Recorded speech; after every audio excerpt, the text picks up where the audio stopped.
What do I need to be good at to be great at something? Hello, everyone. You are listening to She Leads with Carly. And in this show, we talk to the absolute best, brightest, and yes, badass leaders. Tap into where your natural curiosity takes you. Just making sure you're not your own roadblock. Even if you do fall, you're going to fall and you're going to learn.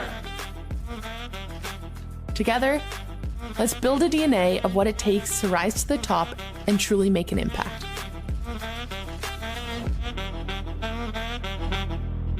I'm your host, Carly Malatsky.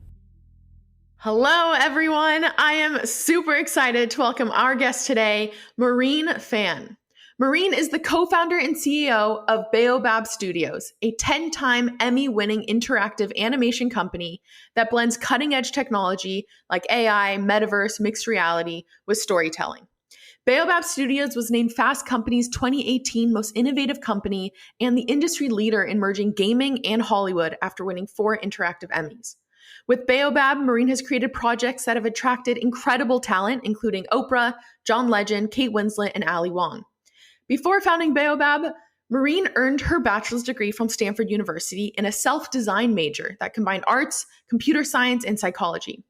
After Stanford, she held senior product and UI roles at eBay and also helped birth the social casual games revolution as Zynga's VP of Games, overseeing the original Farmville franchise. She also interned at Pixar while completing her master's degree at Harvard Business School. Maureen's work has earned her recognition as one of Ad Age's most creative people of the year, Gold House's top 100 influential Asians, and Variety's executive to watch and top digital creative lists. Everyone, you guys are in for a treat with this one. Maureen, welcome to the podcast. How's it going? Good. Thank you so much for having me. Of course, of course. First of all, Maureen, I have to ask, how does it feel hearing the intro, hearing, all of these things about you? Just how do you internalize that now? Fine. I think many founders are deeply insecure overachievers. So I'm sure that no matter what level of accomplishments, there's still desire for more. So I don't really think about it much. Yeah. Okay. No, that's fair. And we'll get into all of that. Maureen, what I love to do is I want to go back to the roots of who you are.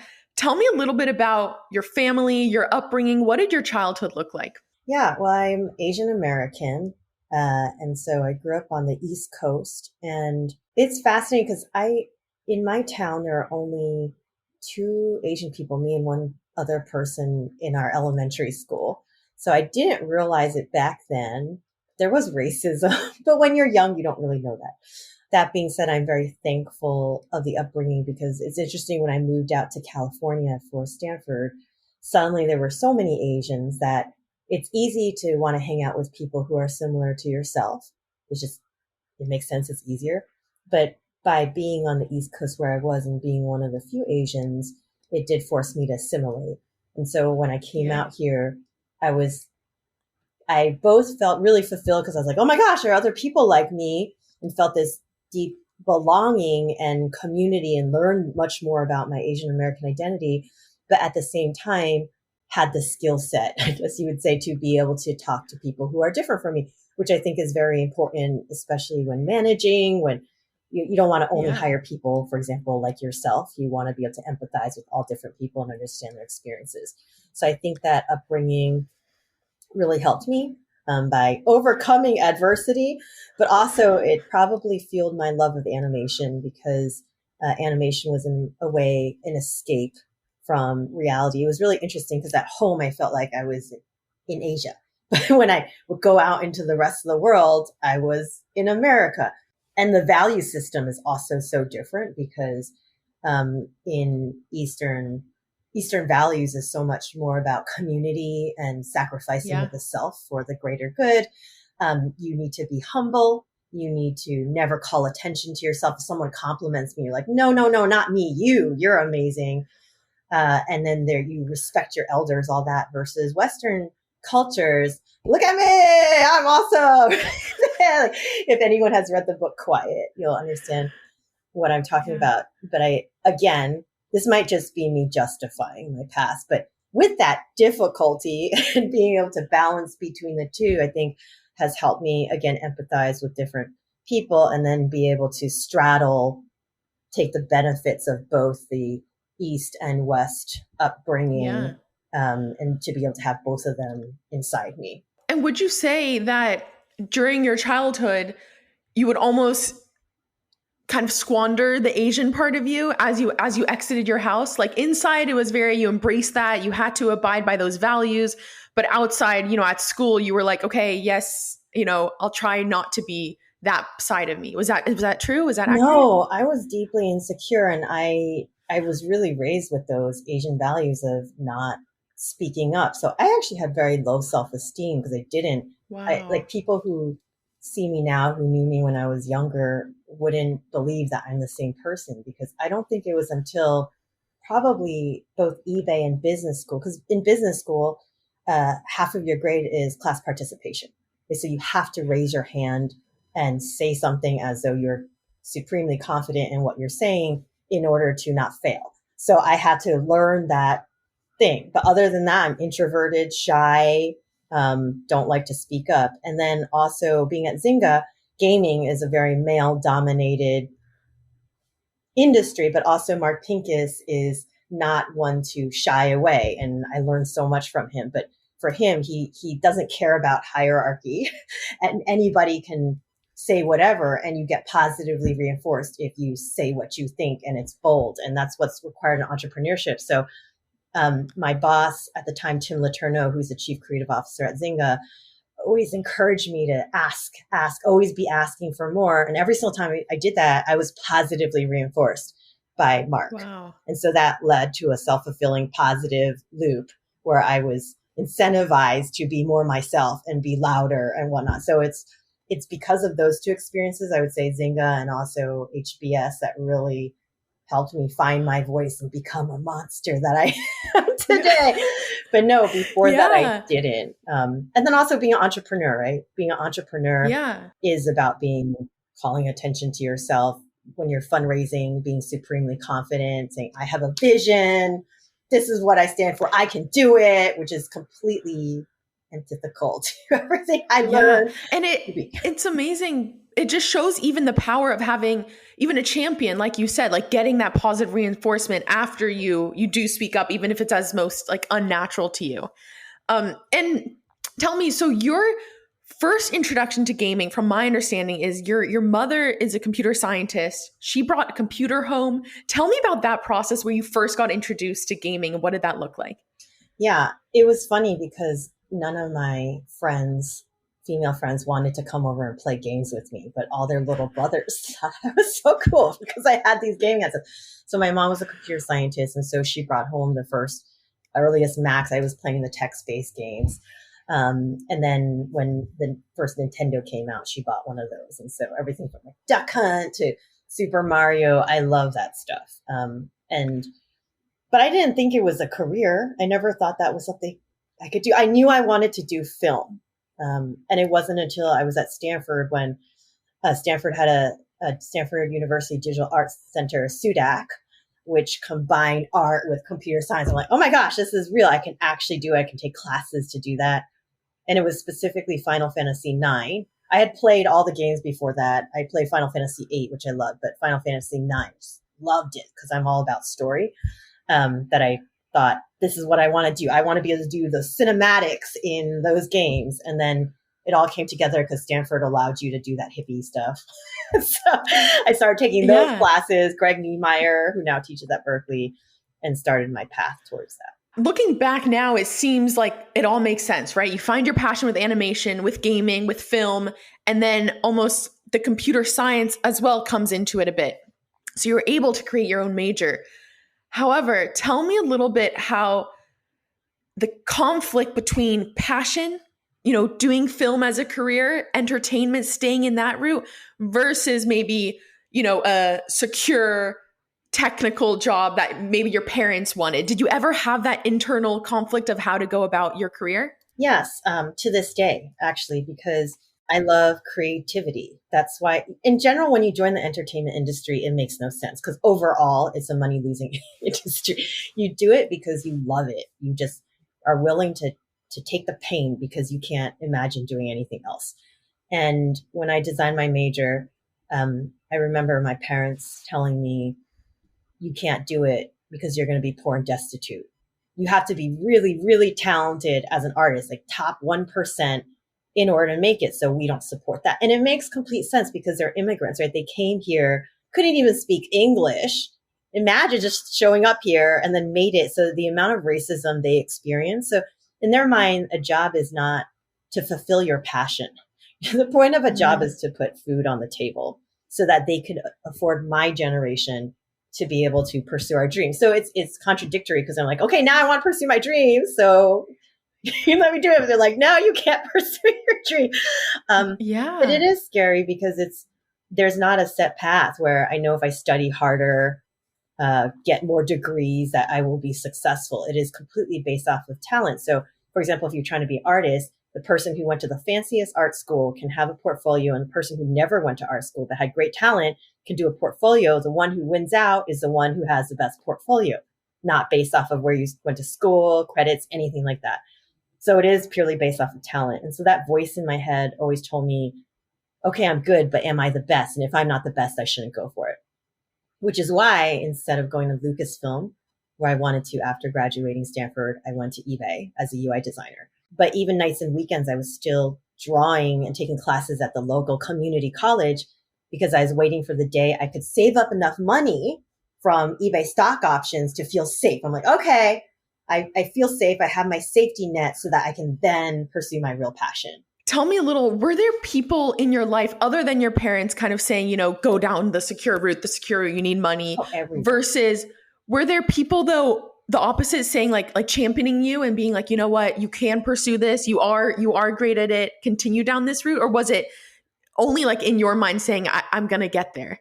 I basically almost gave up on it. I had decided that unless I was going to have unfair distribution advantage or a lot of capital, that it made no sense to start an animation studio. It wasn't until both my right brain and left brain came together where conditions made sense that I went for it. Because when VR came about, I realized that technical logical disruption means that no one has an advantage. So then the business side made sense. Like, okay, no one has an advantage. I can do this and I can raise money. And then the creative side, like, yes, I always want to do it. So I needed both sides of my brain to kumbaya in order for me to do it. But to answer your question more directly, no, most of my friends, especially older, said, you know, they did say the older you get, the more responsibility you have. So the harder it will be to make the leap. So first of all, if you want to make the leap, make it now. But we think it's silly for you to make that leap because they're like, just do it as a hobby. Even the person who recommended me go to Harvard Business School, she's the one who said, you think Hollywood's sexy, but you don't know. And she encouraged me to go try it out before making a decision. So that was the best thing I ever did, is actually going down to Hollywood, learning about it. But the funny thing is, most people didn't say to go after it. But when I finally decided to go after it, all these people from all facets of my life came out to help me start my company because they said, you've been talking about this since college, that this is what you wanted to do. And now we want to be a part of helping you make your dream come true. Yeah, that's incredible. And Maureen, when you think back to that, I think a lot of people can actually relate to that sentiment, to that storyline of, you know, wanting to pursue it, but it's scary and most people are saying no. When people came out and said, now that you're doing it, we're helping you, was that even before you had, quote, success? Like it was even in that first ideation stage? Or was there a moment where, okay, you know, maybe there's something here and now we'll back her? No, as soon as I had the idea, people just helped me. Everything from, I asked Glenn Entis, who was our board member. He co-founded PDI, which DreamWorks bought to form their engine. He also created Medal of Honor, the game. So he was consulting at Zynga. I told him I need to find directors. So he had only known me for a short time, but when I met him, you will be my mentor. So he knew what I always want to do. He's like, don't do it, Maureen. Starting an animation company sucks, because he's done it before. But when it came time, I said, do you know any directors? He introduced me to Eric Darnell, who wrote and directed all the Madagascar films, who's my chief creative officer, because he hired him into DreamWorks. Larry Cutler, who I emailed from the Stanford alumni database to give me advice on whether or not to go to business school or art school. We kept in touch. He decided to help me co-found it. My previous PM at Zynga on Farmville is a VC. And so I asked him for advice. I told him what I want to do. And he's like, well, when you have a deck, let me know and I'll give you some feedback on your pitch deck. Like, so all these people. And then my other friend from Zynga, who is amazing, Siki, is the best ever at fundraising. So he helped me redo my deck to make it perfect and plan out my entire strategy. Kevin Lin, who is my board member, the co-founder of Twitch, he was my friend then too. He introduced me to all these VCs. And then my first boss ever, Janie Lai, who was a UI designer at eBay, helped me create my pitch deck. She made it so beautiful. But she remembered when I was an intern during Stanford that this is what I want to do. And so she came and made my deck. So every part of my life, these people helped me. That's incredible. And it's amazing because you unknowingly started having these champions in your corner, you know, like from each different role, they all came and showed up, which is beautiful. And so even before we get really into Baobab, I want to know, you mentioned your boss, I believe, is it Susan? Susan was the one that told you like you have to go to business school and you'd be stupid not to. Is that right? She said, you think Hollywood is sexy, but you don't know. Try it out before you decide to say no to Harvard Business School. So what did that look like? What did trying it out look like? And what ultimately led you to say, okay, I should probably go to business school? So I emailed at that point, I emailed everyone in the Stanford alumni database that had anything to do with entertainment and said, I will work for free. I'll take on any job. I had like 4 months before business school would start. So I said yes to HBS, and I was going to decide at the end of summer whether or not to actually show up. So, and then I told my boss, who was Sonia Wong at the time at eBay, this plan. She said, I support you. This is the right thing to do. So I just had the most amazing supportive bosses also at eBay. So she's like, go forth, find out. That's where I met Larry. Vicky Beck, who is the head of ILM X Lab. She was kind of like the CEO of Lucasfilm, also became my mentor. I got all these jobs. I was a second assistant to a talent manager in LA for Zach Braff, Joseph Gordon-Levitt, all those people, Paul Dano. Wow. I'm in love with. Learn that job. It's just like Devil Wears Prada, where I get screamed at for not stapling an exact triangle in the corner or putting ice in the water, just screaming, which I loved in a Stockholm Syndrome type way, to doing script development, coverage, all sorts of things. I was driving packages around LA for film companies. I took on every job just to immerse myself and understand all aspects, and did learn that everything is a business at the end of the day. And oftentimes business people take advantage of creative people. And I was never going to let that happen to me. So I decided that I was going to go to Harvard Business School, and that unfortunately my mother is probably always right, which is highly annoying. Anyway, so that's why I went. But I was glad I had that experience, because I learned more about Hollywood and then felt like I was choosing to go to business school rather than being forced to. And ultimately, looking back to what you've been able to build, how do you reflect on business school? Do you see it actually being very, helpful in what you ultimately did? Or was it more, social and, business school gets two different raps. So how do you view it now? Well, first of all, I don't think I needed it, but anybody looking back will always justify their past experience. Yeah. Like, if I didn't do this, I wouldn't do that. So I don't know what it would have been like. I think honestly, I would have been fine if I just went off and did this right away. But I can say what business school did give me. It gave me confidence, because I don't remember anything I learned, honestly, in accounting finance class, except you want as much free cash flow. So you want to pay your accounts payable as late as possible and get your accounts receivable. So I don't remember anything except basic concepts. But what I do know is I know all the aspects of business. So if I know a little bit about everything, so I can do general management, and I feel confident that I know a little bit about everything. And I know if I don't know something, that I know somebody from my business school network that knows a lot about that I can go ask that question. So a lot of people who don't go to business school, they're like, oh, I'm not good at business. I don't know. So I know what I don't know. So that's one thing. Yeah. The other thing it helped me with is, of course, the network. Everybody graduating from business school start at some like mid-level job afterwards, but 5 years out, they're all C-staff, CEOs, fancy people. So I have this crazy powerful network now that I can access anytime and you form deep friendships. They will come out and help me if I need it. And also it trains your muscle because you're doing 3 to 4 case studies a day of real life things that CEOs went through. So you start learning how you make your decisions, and it's affirmative action to the 20,000th degree because every single class has this many women, men, second children, first children, industry, international.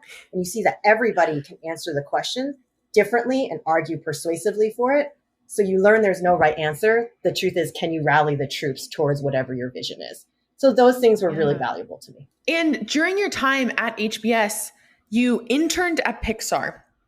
And I remember when we talked first, you mentioned how this was probably the first instance of being almost like an eye-opening experience to saying how hierarchical it is, how political it is. And it gave you a different view being inside, similar to what you said, maybe is like at the end of the day, it's always a business. Tell me a little bit about that experience, especially being a woman, probably early in her career in that environment. What did that teach you? Yeah, I really loved my Pixar internship. First of all, getting in was difficult because they wanted me to go into the accounting finance team because that's where business people should go. Oh, yeah. And I wanted to be paid minimum wage, getting coffee for people. I just want to be part of production, right? So I had to convince them that is what I wanted. But I also learned in Hollywood, there's suits versus creatives. One of my mentors is Dan Lin. He's now the head of film or something for Netflix. And I remember meeting with him after business school and him giving advice. And a lot of the advice is don't let anyone know you went to business school because you don't want to be like bucketed in that into box. Yeah. But during that thing, I realized because in animation, there's maybe 5 or 6 layers of production. And because no one wants to leave, the only way to move up is to like claw your way to the top and find the mentor who can pull you up.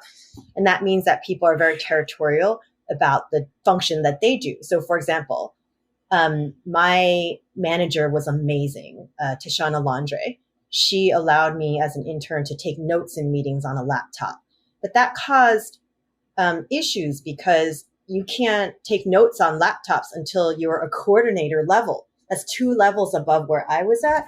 So that made people upset. Like, how come she gets to take notes in the meeting on a laptop? I'm like, seriously? So little things like that. And I realized that I was willing to spend the number of years to pay my dues, to make it, to become a producer. But what I wasn't willing to do is pretend to be someone I'm not for that long of a time. Because if you pretend to be someone you're not for like 20 years, you slowly become that person that you're not. And I wasn't willing to sell my soul for that reason. So that's why I decided I didn't want to go to some big conglomerate thing where that could be the environment. But in terms of the pure experience, oh my gosh, to be around the most creative people, they're just the most interesting people I've ever met. I was just so creatively inspired on a daily basis that my creative soul was so fed.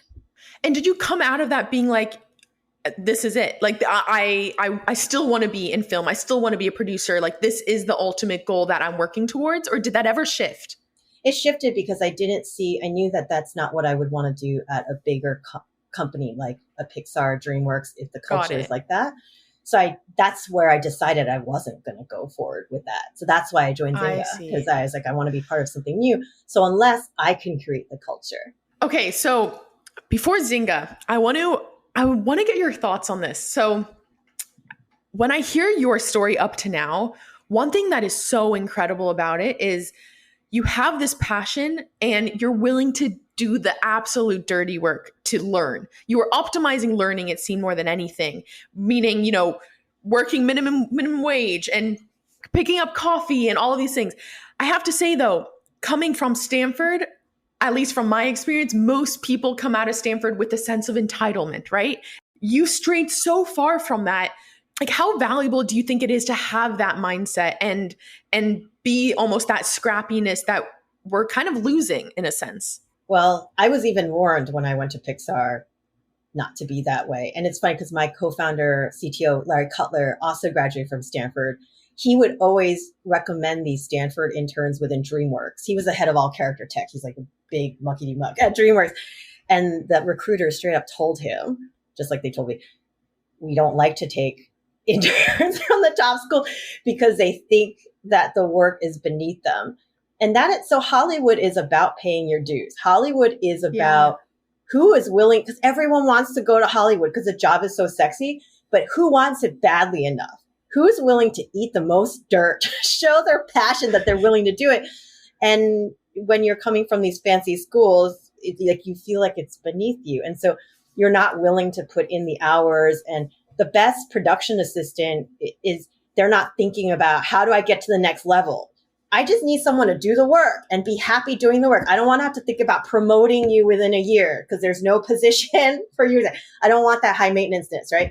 I want the person who's just happy and shuts up, is excited to do the work and makes themselves indispensable. They can think about what I need before I can even think about it and already did it, that type of thing. And right now, a lot of the Stanford interns that we've taken, they even write emails to me afterwards, like, I don't think you're utilizing me to the max of my capability. What? You're welcome for giving you a job. Do you know there's thousands of people who want this job? Just very annoying. Yeah. But so like, for example, we love to bring in people from San Jose State because people from San Jose State, especially the art department, there's not even like the fancy art schools. They work so hard. That work ethic is so valuable. So yes, I think that these fancy schools need to teach their kids that, I guess if you go into another type of job that's not entertainment, maybe it's good to be entitled. I don't know, because confidence does make people think you're more leader-like. But if you're going to the entertainment industry, you need to show that you'll do anything. Absolutely. No, I'm so happy you mentioned that because I agree. I think there is that discrepancy and it's almost putting in the dirty work ultimately. And I think that actually translates so well to so many founder stories, right? You're the janitor as well as the CEO, like you're doing it all. So I love that. So you now transition a bit away from entertainment, from the film side and go more towards gaming. Tell me about that opportunity at Zynga and what ultimately led you to join Zynga? Yeah. Well, I knew that I loved entertainment and I love storytelling. I love animation. So gaming is animation. As I told you, Final Fantasy IX is what made me really want to do it. So that's gaming. And so I thought, where can I go that's not a big animation studio that could be super political, that would still allow me to do entertainment? And I knew I wanted to do something small. Anne Raimondi became my mentor at eBay. She's a GSB. After business school, I straight up told her, these are my criteria. She asked me, like, what is the company size? What stage of funding? What type of area? I just gave it to her. And she literally found all these jobs for me and set up informational interviews for me with all of them. So I already had a leg up in all of them. I just showed up at the meeting and they got all these job offers. So that is the power of a mentor, a good mentor sponsor. And Zynga was one of them. And so it checked off all the boxes where it was entertainment. It was creating something new. And what I loved was a mission. I'm so proud because it is about people are happiest when they form more connections and they're doing experiences. Gaming is an experience and it was the first of its kind social casual gaming. So connecting people with each other. So I'm like, I'm making people happier and I'm doing games and I'm part of creating a company from scratch. So it just checked off all the boxes. And how early of a stage were you looking for? I was doing anything from like super early, just started to not pre-IPO, but more pre-IPO because I want to be part of very small. Actually, Zynga was bigger than the stage of company I wanted. It was still several years from IPO, but I was just excited that it was gaming. Your mindset going into it, was it very much like, I want to do this I want to join this rocket ship and grow with them for the next X amount of years? Or was it, I still have this end goal, let this be a stepping stone to get there? I didn't think of it as a stepping stone. I think about my entire career as just learning. Like I absolutely expect to become a florist one day. I'm going to be my landscape architect. I'm going to have many careers in my life. I want to continue growing and renewing myself. So I didn't think about it as a means, as I had already decided I was not going to do animation. I just thought this is exciting. I'm going to do this now. So I never had an end goal. I love that. And you've mentioned the power of mentorship. And I love that. Personally, I have incredible mentors that have helped me in so many different ways, whether it's personal, professional, whatever it may be, and incredibly grateful for that. And I want to know, how do you establish a great mentorship relationship, if you will? Because a lot of times people are like, you never explicitly ask, can you be my mentor? It's often very natural. How has it been for you to actually get great mentors in your corner? I was straight up, I asked. They say it's awkward to ask. I just asked. I stumbled into my first mentorship, which was Anne Raimondi, who I just said. I had decided at that point that you have to be evil to move up. So my first job. And she was the one person that I felt was not evil that was moving up. And that is why she's the most connected person ever, because everybody loves her. So that was great. I literally asked her, will you be my mentor? And she said yes. And she did that better than anybody. So she was the first one.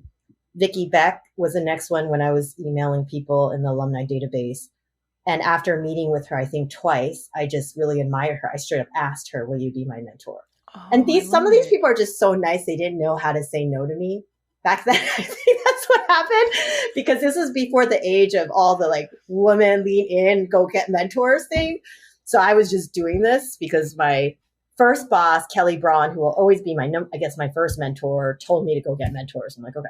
Michael Deering, who's an amazing angel investor out of Stanford, he was at eBay. I emailed him while I was at business school, slightly drunk, not drunk, tipsy. And I emailed her like, you love Patricia, and Patricia's my mentor. So by transitive property, you're my mentor. Oh my God. And he actually responded well to that. So you became my mentor. And then other people, same with Jane Rosenthal, has helped me so much. She's the founder of Tribeca Film Festival. I met her at my Tribeca premiere party. And then afterwards, Jenna Terranova, who is now at Amazon, reintroduced me to Jane. And I had lunch with her in Beverly Hills Hotel. And I straight up said, will you be my mentor? So it's just worked out really well by just asking. But there have been people who have said no to me, but I never gave up. So Ed Catmull, I worked on for a long time. And then also Alan Horn, who's Dan Lynn's mentor. Dan Lynn's also my mentor. I asked him straight up after the first time I met him. So Jane made that introduction for me. And Alan said in the meeting, no, I'm too old. I'm retired, so I can't, which is also what Glenn Entis said. And I just kept emailing him, asking him for advice. And then he continued to just give me advice, though he wasn't willing to have the mentor. And then slowly in the email one day, I just said, thanks for being my mentor. He became my mentor. Glenn Entis, too. He was the co-founder, I told you, of DreamWorks, PDI DreamWorks Animation. He first said no to me at Zynga. And he says, I'm retired. You have to ask my wife about it. And then I said, I'm going to become best friends with your wife, and just continued to harass him until he gave in.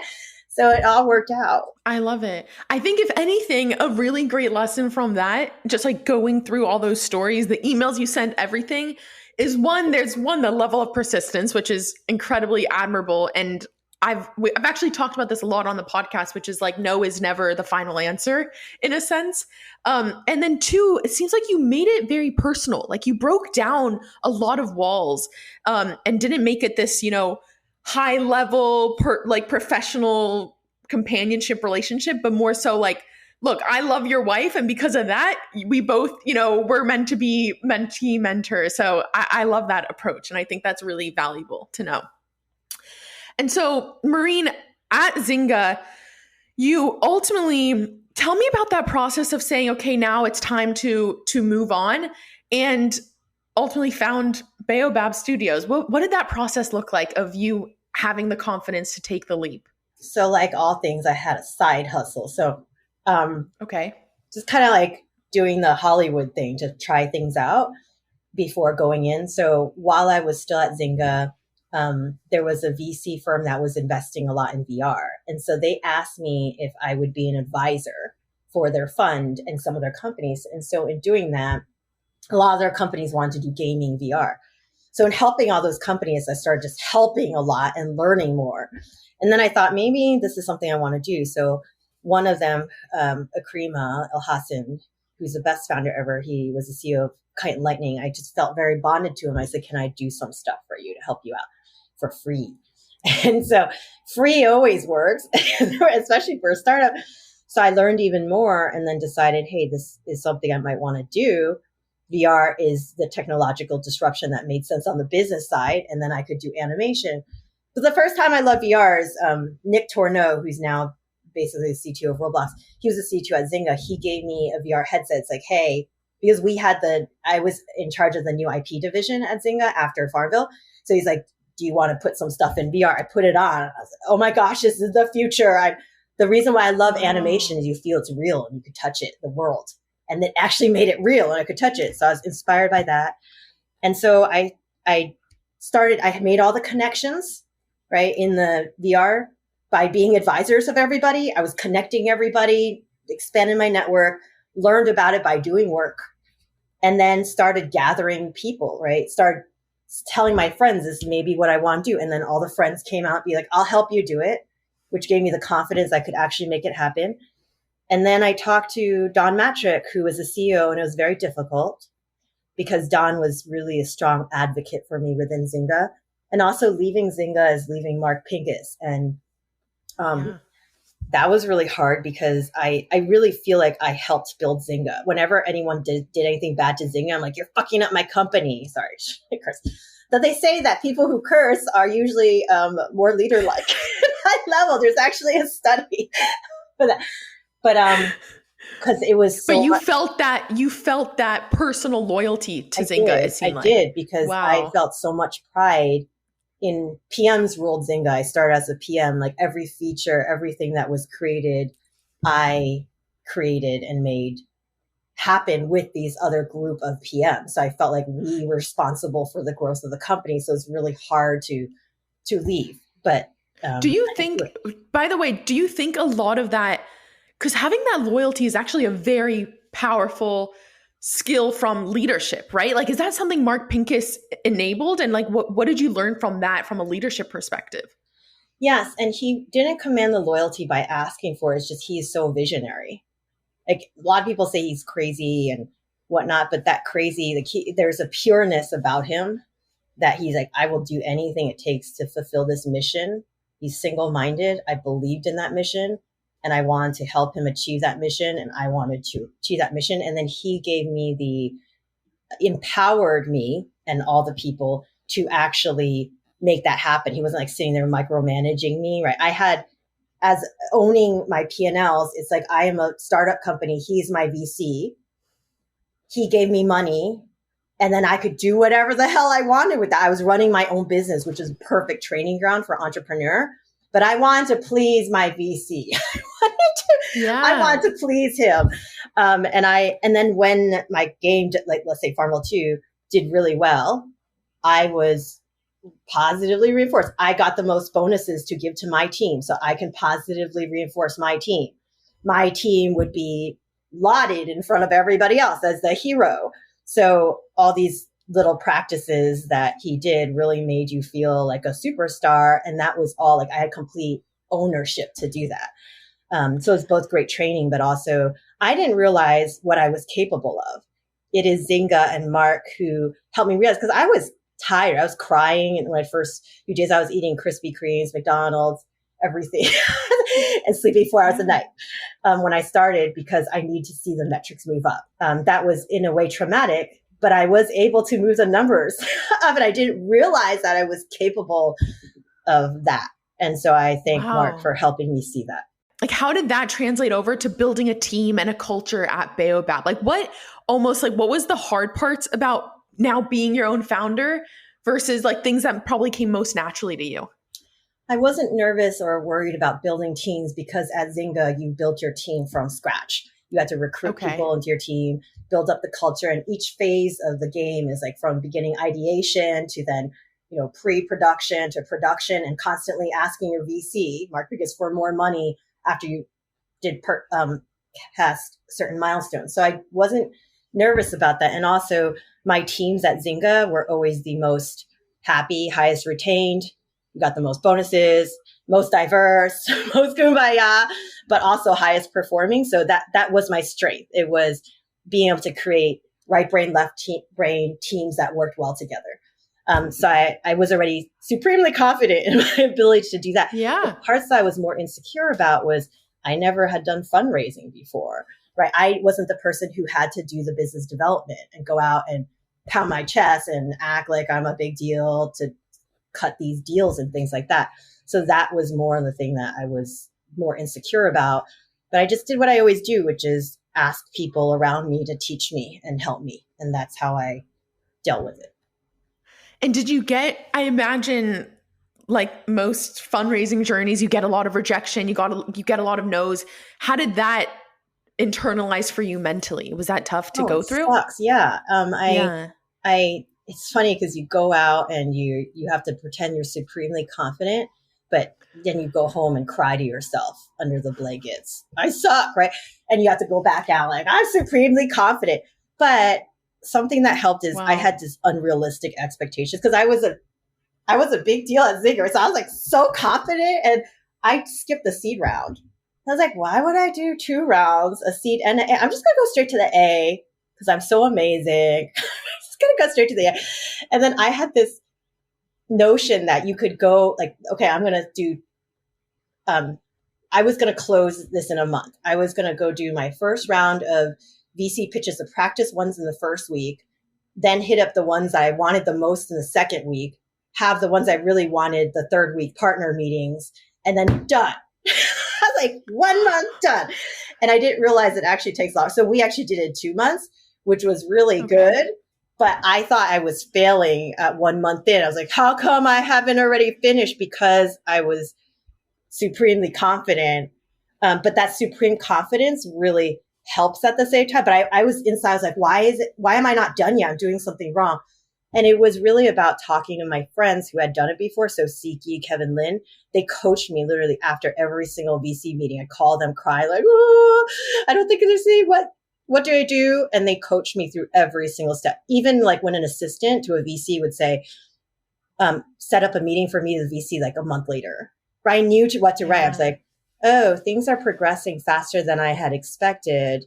I would love to meet with them, right? Which kicks in their FOMO, like, oh no, their partner's going to lose out. Like, I didn't know how to do this, but I had friends who helped me learn how to do it. And first of all, thank you for like painting that picture, which I think is so tangible, right? Which is like, fake it till you make it. I'm supremely confident. And then let me go cry in my room at night and you'll never know about it because the next day I'll wake up and do it again. So I appreciate that. And getting these responses from people, was it more so, did you ever question, is this a good idea or can I do this? Or was it more just like, shit, I need to get through this and then we can be off to the races? I did question when you get rejection, you think the question is there something wrong with the market or is there something wrong with me? Right. And as a woman, it's kind of hard because throughout my career, when I wasn't promoted, I never knew if it was because there's something wrong with me. Or if there's something wrong with the system. And it's funny, this is a total generalization, but I think the natural reaction for most men is obviously is the system. And for women, tend to blame yourself, right? And which makes you more insecure, which is a self-fulfilling prophecy because you need to be confident. It wasn't even that many meetings I had rejections because usually VCs don't outright reject you. They're just, they string you along forever. So I was telling Michael Deering this and he said, the market is telling you this. And by making it rather than a single VC, just talk about the market says this, how are you going to change it, your pitch, right? So then I learned to every single time I just took that feedback in, whatever the questions the VCs were asking me, I would change my pitch afterwards to secretly address that question they were probably going to ask me right when I knew that they were going to have that thought. So that like preempt that ahead of time so that then my pitch became better and better. That's why you need the ones that you don't really want as early as possible to do the practice. So I learned how to adapt rather than being like, no, you're wrong, right? I just adapted the pitch. So that's why you need to practice the crap out of it. So that was really helpful. No, but I do have a dream that one day after my company is hugely successful and I'm going to retire to become a VC, to then screw over everyone who said no to me. But I think every entrepreneur has that dream. Yeah, yes. That makes sense. Okay, Maureen, you mentioned, and I talk about this a lot on the podcast, about imposter syndrome and being a woman in this space and the backlash and everything that you get and the heightened insecurities that you feel. And you've touched on this throughout our conversation, but you mentioned there's a story that actually broke that cycle in you. What did that look like? And what was that lesson for you? So Tim Letourneau, who's on my board right now, he used to be the VP of Maxis, who was in charge of the Sims at EA. And he came over to Zynga and was the chief creative officer. So at the time, he was my boss for Farmville franchise, and we were launching Farmville 2. And I was so frustrated that I wasn't getting promoted, because in general, Zynga, you get promoted just purely based off of metrics. I love that. It's a pure meritocracy. It's not how well you play politics. It's I move the numbers better than somebody else, I get promoted. And that's how I kept on getting promoted. But when you're working on a new game or new IP, there's no metrics. So it's difficult to get promoted.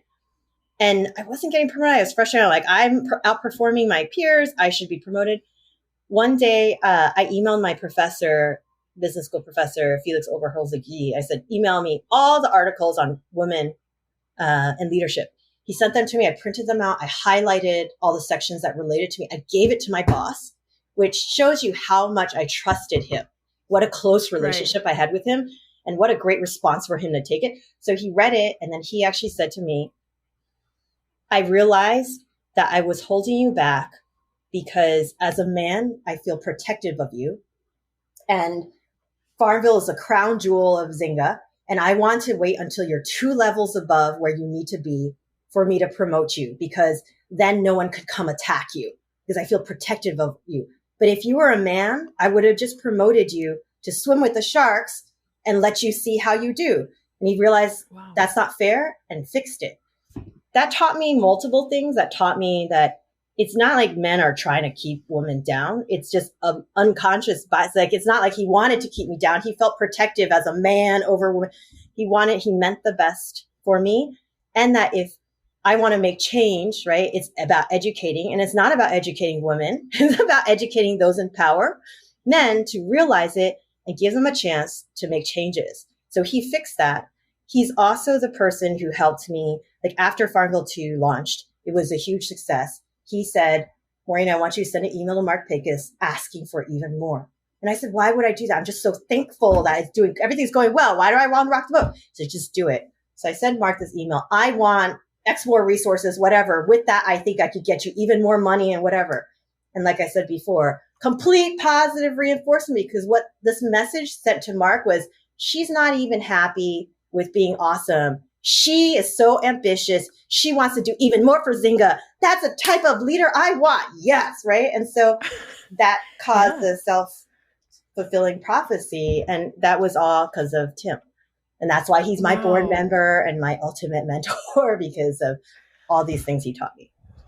That's amazing. I love that story. As even emailing your professor to send over the studies and the research behind it, I think that is so wow. And it's so relevant. And I'm glad you mentioned that it's often not intentional in a way. Like, it's this unconscious bias that's at play, and it's almost like raising light to it, which is amazing. So tell me about Baobab. What do you guys do, and where does that look like in the future as well? Well, we create transmedia franchises, which is just a fancy word saying that we create IP, which means stories and characters that go across all different mediums. So my chief creative officer, Eric Darnell, he wrote and directed all the Madagascar films. And Oh's Not Sure, she produced Moana and Raya and the Last Dragon. So you can tell the type of content that we create, but we make sure that we will only greenlight IP that can go across film, TV, books, and also games. So for example, our most recent IP, Momoguro, is we released that as a suite of Roblox games, gathered over 31 million plays on that, and continue to grow that, parlayed that demand from the audience into a television show. And so now it's going to become a TV show. So that's just a blueprint for all the IP. We have 2 Disney Plus shows coming out. We have graphic novels, Penguin Random House, Macmillan, and all that coming out too. So we're really excited about creating more Gen Z content for these Gen Z gaming, TV, and also publishing platforms. And so when you select a project, that's what you're optimizing for, in that it can be played across different mediums? Yes. We usually establish it in a Gen Z platform where the audience is, and then we're able to amass a large audience and also test out if that IP actually has legs and there's demand for it. And if it is, then we put even more resources in it. And I already have a master plan when we first put an IP into Greenlight of how to make sure it's successful in every single medium. And then we execute across every single medium. Wow. And Maureen, real quick, you mentioned how you put on a VR headset and you were like, this is absolutely the future. Like, this is the next level of animation. How do you currently view VR technology today? And like, have we still not seen that, or where do you see the future going?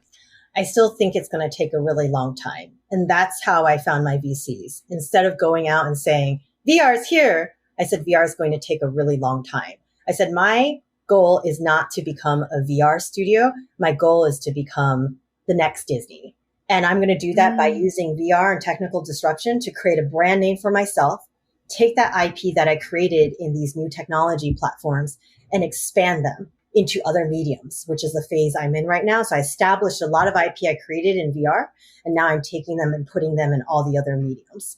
So that means but the competitive advantage is we're based in the San Francisco Bay Area, and my background is Silicon Valley. So we're always at whatever the cutting edge of technology is and figuring out how to bridge Hollywood and Silicon Valley and then establish it that way and then expand from there.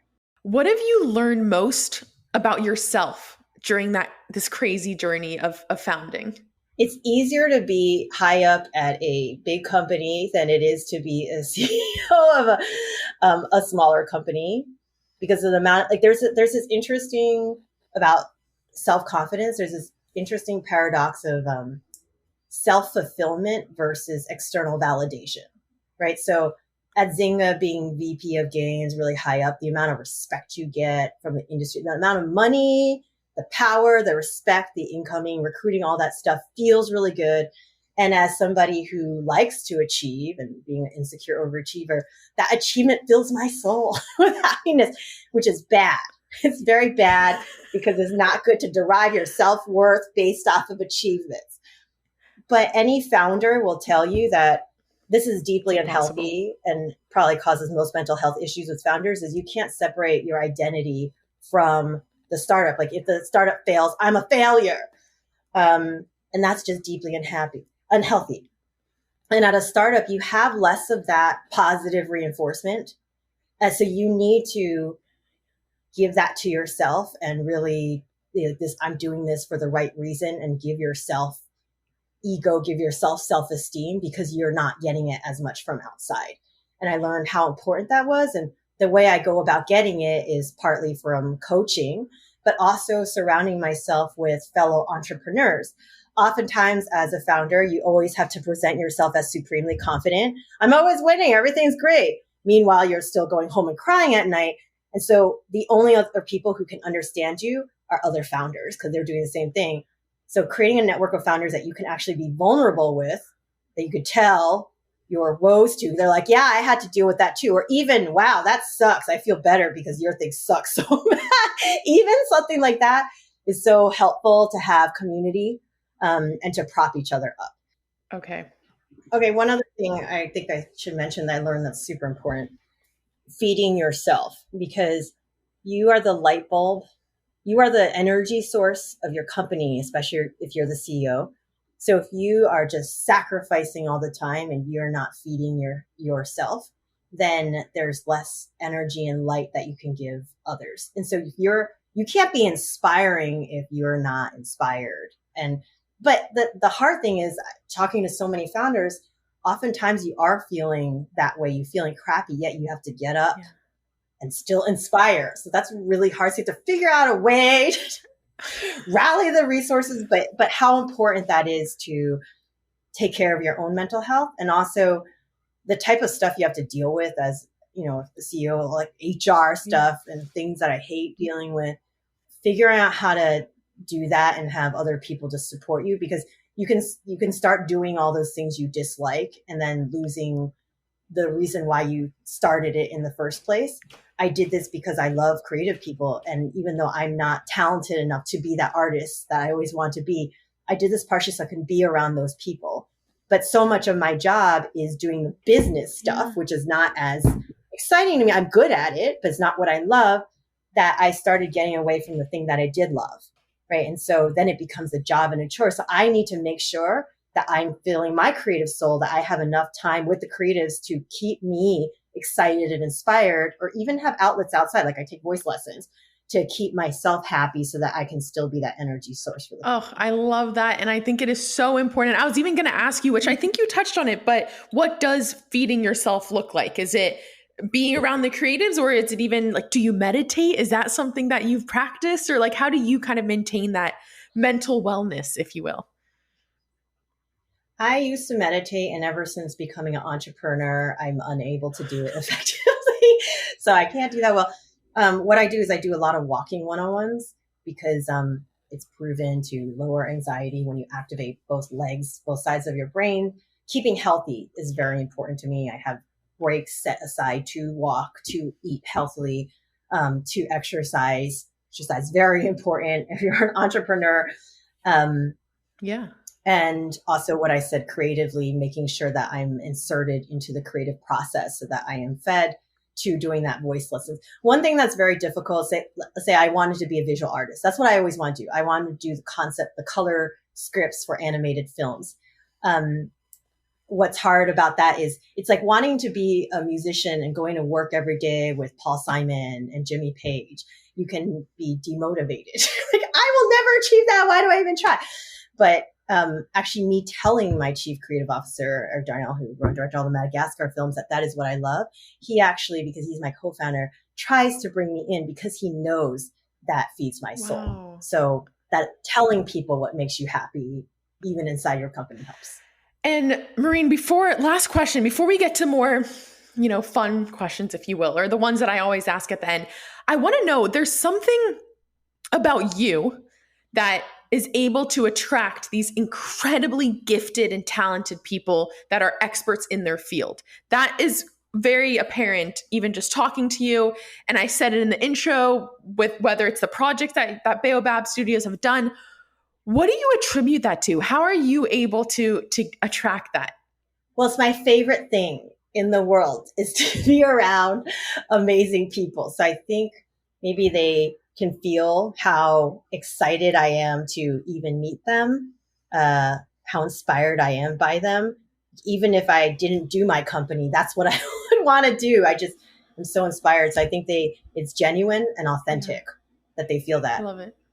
I think it's also not being afraid to ask, because I think a lot of people in Hollywood, it's interesting because Hollywood is oftentimes an industry of fear. Like creative execs, if you have a new boss that comes in, they may not like you, and then all your projects gets killed, or they are threatened by you. There's so much fear.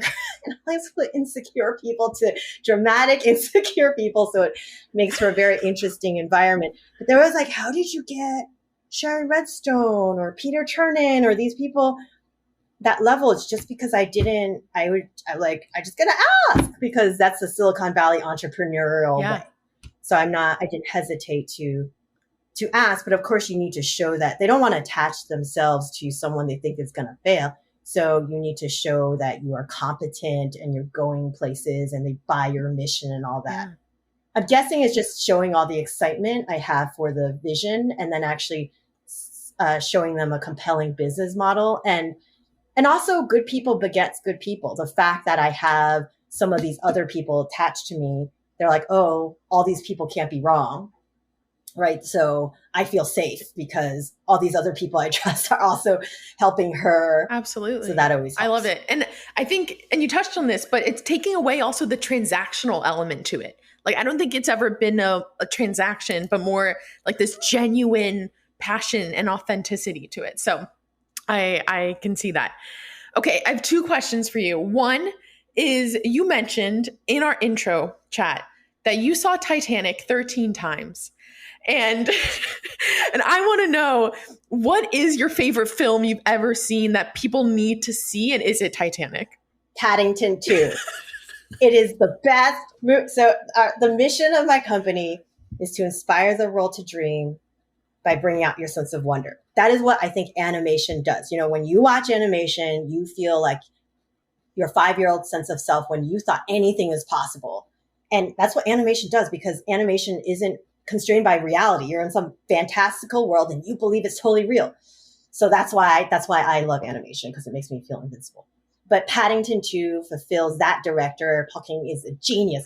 And when you're watching Paddington 2 and Paddington turns the inside inmates into a bakery and they make pink baked goods, and then they escape by sewing together the prisoner clothes to make a hot air balloon to escape.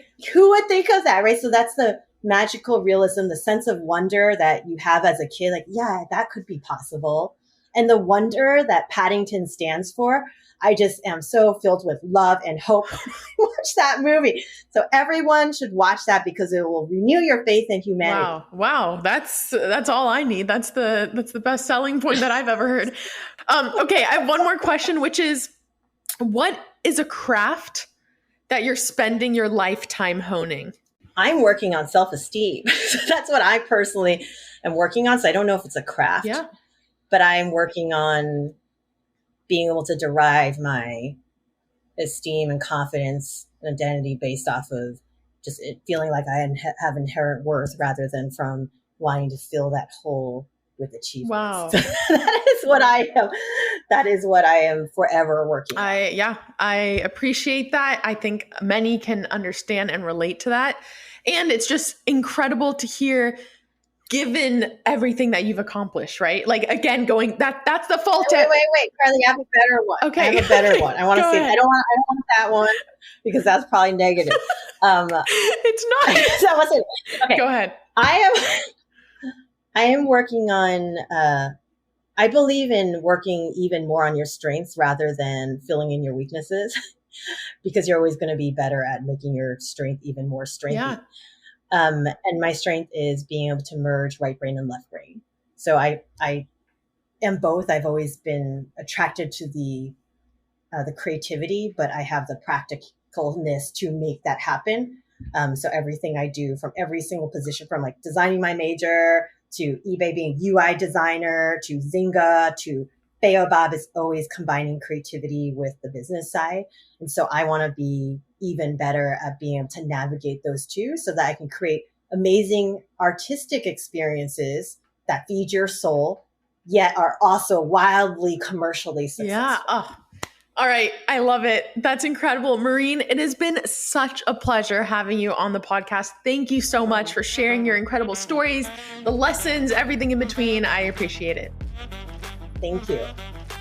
Thank you so much for listening to the show this week.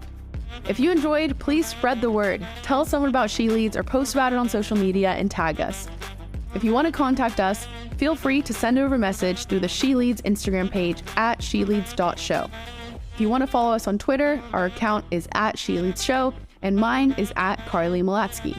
This episode was produced and edited by Nick Verschow. Thank you also to our partner, Floodgate. If you're passionate about startups and want to learn more about the starting journey of those who have built groundbreaking companies, I highly recommend listening to Starting Greatness with Mike Maples Jr., the founding partner of Floodgate. He has an incredible show that, in my opinion, is definitely worth your time. Thanks again.